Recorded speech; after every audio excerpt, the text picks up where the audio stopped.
की प्रतिज्ञा करता हूँ, लोगों को शाकाहारी बनने के लिए उनसे आरजू मिन्नत करता हूँ, क्योंकि आगे का समय बहुत खराब। उस खराब समय से बचने बचाने के लिए आपके पास कोई सामान नहीं। जो आपने इकट्ठा किया वो धोखा है, वो सामान तुम्हारा नहीं है, क्योंकि हम आप माँ के गर्भ से नंगे और अकेले आए थे। जब सामान लेके आए नहीं हो, रो रिश्ता नाता लेके आए नहीं हो, तो जो तुम बना रहे हो अज्ञानता भूल भ्रम में, वो यही छोड़ के जाना पड़ेगा। आपके साथ न कोई आया और न कोई आपके साथ जाएगा। अकेले आए हो, अकेले ही जाओगे। अब इस मंजिल में आपने तमाम धोखाधड़ी, तमाम मतलब यानी अनैतिक कार, तमाम खून खराबा, मारकाट, तमाम झूठ छल कपट बेईमानी, ये सब जो आपने किया है उसी का खामियाजा आपको भोगना पड़ रहा। जैसे आप पैदा हुए थे पाक साफ निर्मल पवित्र यानी शाकाहारी सदाचारी और ब्रह्मचारी, जब बच्चा पैदा होता 3 गुणों को लेकर, और तुम्हारे में एक भी गुण नहीं। तुमने पहले गुण खत्म कर दिया कि तुम शाकाहारी नहीं रह पाए, तो सदाचारी ब्रह्मचारी बनने का कोई प्रश्न नहीं उठता। परेशानी का ये कारण है कि आपने अपने अधिकार को खो दिया। जो मानव अधिकार आपको इस काल माया के देश में जीने का मिला, वो तो अधिकार आपने खो दिया। जब अधिकार खो दिया, अब रोने चिल्लाने के सिवा आपके पास में कुछ नहीं। और अभी क्या है, अगर महापुरुषों के वचन वाणी को ना माना तो पछताना रोना तो आगे बढ़ेगा। जो लोग आगे चले गए, भूल गए, उनको तो पछताना पड़ेगा। जो नहीं आए, रह गए, उनको रोना पड़ेगा। ये काम दोनों को करना पड़ेगा। और आगे वो समय खड़ा है जो दिखाई दे रहा। उसी समय को देखकर आपको संत महापुरुषों ने आवाज लगाई, अगर काल माया के देश में बचना चाहते हो तो बच्चा असली बात को समझ लो, असली मानो कर्म को, मानो धर्म को समझ लो, तो अब भी तुम्हारा बचाव हो सकता।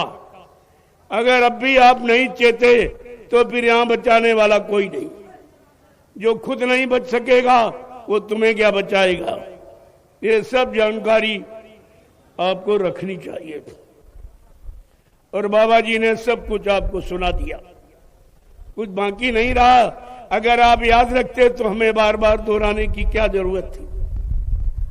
आप अगर बच्चों को याद रखे जो आपको सुनाए गए मथुरा में 10 जुलाई 1952 से 2012 या सारे हिंदुस्तान में बड़े बड़े कार्यक्रम करके 3-3 साकेत महायुद्ध करके ये सब आपको दिखा दिया गया कि दुनिया में ऐसा कोई नहीं है जो ये काम करके दिखा दे। लेकिन फिर भी आप शंका में चले गए। जब ऐसा कोई आया नहीं, किसी ने काम किया नहीं, किसी ने तुम्हारी जीवात्मा के कल्याण उद्धार के लिए वादा किया नहीं, फिर आप भ्रमित कैसे हो। इसका मतलब आपने सत्संग वचनों को याद नहीं रखा। आप मथुरा जाते रहे, मथुरा में लगा था मेला, और मेला को देखकर आप चेला बन गए। आज वो मेला खत्म हो गया तो चेला ही खत्म हो गया। कोई गुरु का चेला नहीं, सब गुरु के चेलों के चेला। गुरु का चेला नहीं है, गुरु के चेलों का चेला बन गया। अब ये भी आपको नहीं मालूम इस भवसागर से गुरु पार करेगा कि चेला पार करेगा। तुम्हारी जीवात्मा का उद्धार कल्याण गुरु करेगा कि चेला करेगा। तुम्हारे पाप कर्मों में माफी दिलाने का काम गुरु करेगा या चेला करेगा। इतनी अगर बात आपको याद रहती तो तुम अपने समर्थ सदगुरु को कभी नहीं छोड़ती, कभी अविश्वास नहीं होता, कभी कोई शंका संदेह भूल भ्रम नहीं होता।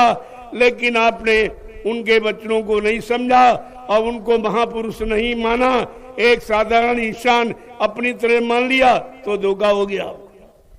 ये धोखा हो। अब इस धोखे की पूर्ति कोई नहीं कर सकता। दुनिया के सारे जमीन, सारा सामान, सारी धन दौलत, सारे साधन आपको दे दिया जाए, लेकिन वो दया जो गुरु से मिल दी वो कोई नहीं दे सकती, वो किसी के पास है। वो तो सदगुरु की दया है। और सदगुरु समय का एक ही आता, दो चार नहीं आती। गुरु तो बहुत आए, कहते गुरु अनेक लेकिन सदगुरु एक। और किससे बनेगी? कहे उन गुरुओं से नहीं, बने तो सदगुरु से बने, बिगड़े तो भरपूर। ऐ जीवात्माओं, तुम्हारी बनेगी तो वक्ते मुर्शिद, समय के सदगुरु से बनेगी। बाकी कोई ज्ञानी ध्यानी विज्ञानी, कोई धनवान बलवान बुद्धिमान आपका ये जीवात्मा का कल्याण नहीं कर सकता, क्योंकि जीवात्मा के बारे में संत महात्मा ही जानते हैं ये किस लोक मंडल की रहने वाली और कैसे आई और क्यों आई और किसने फंसा लिया, अब कौन निकालेगा, कौन ले जाएगा, कौन पहुंचाएगा, ये जानकारी आपके पास होनी चाहिए। अब तो आप समझ जाएंगे। लेकिन ये का जानकारी देने वाला अब तो इस समय कोई नहीं।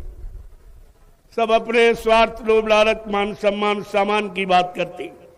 ये दे दीजिए, सेवा दे दीजिए, पैसा दे दीजिए, सामान दीजिए, सम्मान दे दीजिए। इसके अलावा कोई ऐसा कह रहा कि ये ले लीजिए, ये ले लीजिए, ये ले लीजिए, ये तो केवल इस संत दरबार में ही कहा जा रहा। ये सदगुरु का दरबार है, ये किसी लोभ लालच का नहीं, मान सम्मान पाने लेने का नहीं है, ये सबके कल्याण का दरबार और सबको देने वाला है। जो दुनिया में कोई नहीं दे सकता, कोई दरबार से आपको मिलेगा। मैंने पहला परिचय आपको कल दे दिया।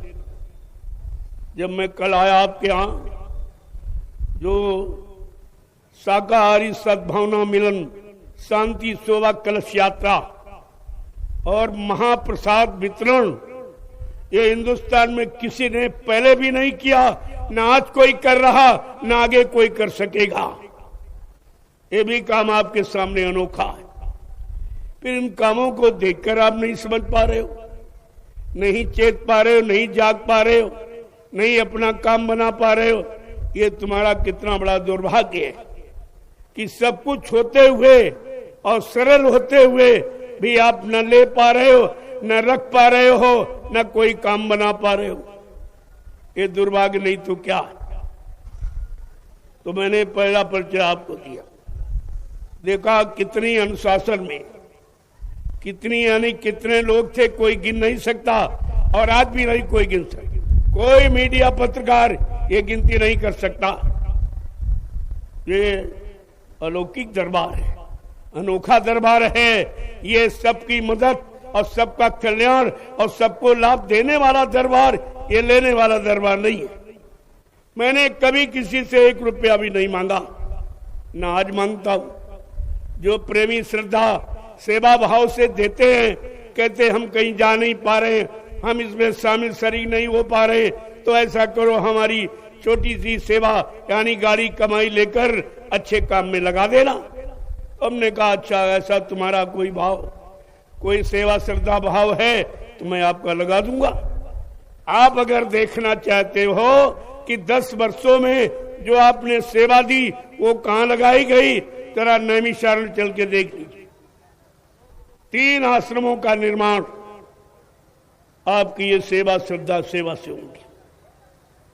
मथुरा में तो एक आश्रम जो सबकी सेवाओं से और सबके परिश्रम से बनाया गया। आज तो सब यहां नहीं है, सब इधर नहीं है, कोई उधर जा रहा, कोई उधर भग रहा, और किसी से कोई सेवा नहीं मांगी गई। जो श्रद्धा सेवा भाव से लोगों ने दिया, 1 रुपया 2 रुपया 10 20 50 100, मैंने उसी को इकट्ठा रखा, क्योंकि मेरे पास कोई खर्चा नहीं, कोई खर्चा नहीं। कोई फ्रूट फल मेवा मैं खाता नहीं, कोई दूध घी मैं पीता नहीं, घी तेल तला मैं भोजन करता नहीं, तो मेरे पास खर्चा ही क्या। 1 रोटी दोपहर 1 शाम, सिर्फ 2 रोटी का खर्चा, वो तो मैं किसी गरीब के यहाँ पहुंच जाऊंगा, खिला देगा। तो हम तुम्हारा सामान और ये सामान लेके करेंगे क्या, क्योंकि हमको तो जरूरत नहीं। हमारे कोई बीवी बच्चा है नहीं जिसके लिए मैं आपसे झूठ बोलूंगा या आपसे मतलब यानी धोखा दूंगा आपको, या मैं संचय करूंगा। मेरा कोई हिंदुस्तान में बैंक बैलेंस खाता नहीं है, बिल्कुल खुला ऐलान है, कोई खाता नहीं, कोई मेरे पास बक्सा तिजोरी नहीं, क्योंकि हमको ये चाहिए नहीं। आप जो श्रद्धा सेवा भाव से जबरदस्ती देते हैं, मैं उसको आपके काम में लगा देता हूं। और लगा हुआ देख लीजिए 3 आश्रम। पहला सदगुरु धाम नैमिषारण्य सीतापुर उत्तर प्रदेश, दूसरा जय गुरुदेव आध्यात्मिक ज्ञान आश्रम यानी मिश्रिक सीतापुर उत्तर प्रदेश, और तीसरा है दयाल आश्रम हरदोई। ये 3 आश्रम आपके सामने, ये तो अभी लगा दिया, अभी इन 10 वर्षों में 3 आश्रम। जब आपने मथुरा का आश्रम गंदा कर दिया, वहां शराब कबाब जो भी गंदगी हो सकती, जितना दुष्कर्म हो सकता, वो सब वहां पर किया और उसको गंदा कर दिया। तब हमको मजबूर होकर प्रेमियों के लिए 3 आश्रमों का निर्माण करना पड़ा। और आप चल के देख लीजिए, 1 भी रुपया आपने दिया उधर लगा हुआ, मैं क्या करूंगा? मुझको इसकी जरूरत नहीं है और ना मैं कभी ये काम करता हूं। दूसरी बात, ना मैं कोई स्वामी जी बनता, ना कोई संत सदगुरु बनता, ना कोई भगवान सरकार महाराज बनता। मैं तो एक छोटा सा सेवक हूं, जो सेवा का अधिकार मिला है गुरु के द्वारा, जो सेवा का आदेश मिला है वो मैं दिन रात करता हूं, गुरु के वचनों से अलग नहीं होता। और वो जो काम मिला वो काम कर रहा हूं, और आपके सामने वो काम देख लीजिए, सब आपके सामने हो रहा। मैं कोई पर्दे में न रहता हूं, मेरा रहना भी आप जानते हो झोपड़ी में। ये सब जान गए मीडिया पत्रकार, और कुछ लोगों ने लिखा भी है कि हिंदुस्तान में एक ऐसा महात्मा जो झोपड़ी में रहता, बाकी सब महलों में रहते, सब एसी कूलर में रहते। लेकिन मेरा ऐसा कोई आवास निवास नहीं है। मैं तो आज यहाँ तो कल उस जंगल में, परसों उस जंगल में चला जाऊंगा, उस पेड़ के नीचे बैठ जाऊंगा। मेरा तो यही आवास है, और लोगों के सामने आ गया नजरअंदाज। तब आपको तो शंका रहनी नहीं चाहिए। मैं न कभी बना न कभी बनने का प्रयास करता हूं, क्योंकि बने वो जिसको काल माया के देश में हमेशा रहना है।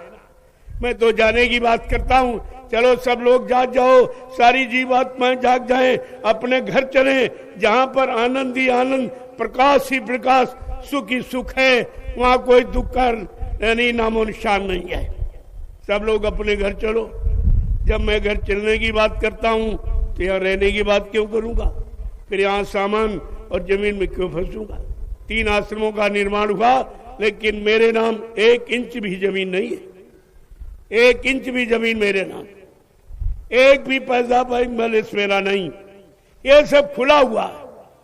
मैं पर्दे में छिपकर न कोई बात करता हूं, न कोई काम करता हूं। सब आपके सामने हो रहा है।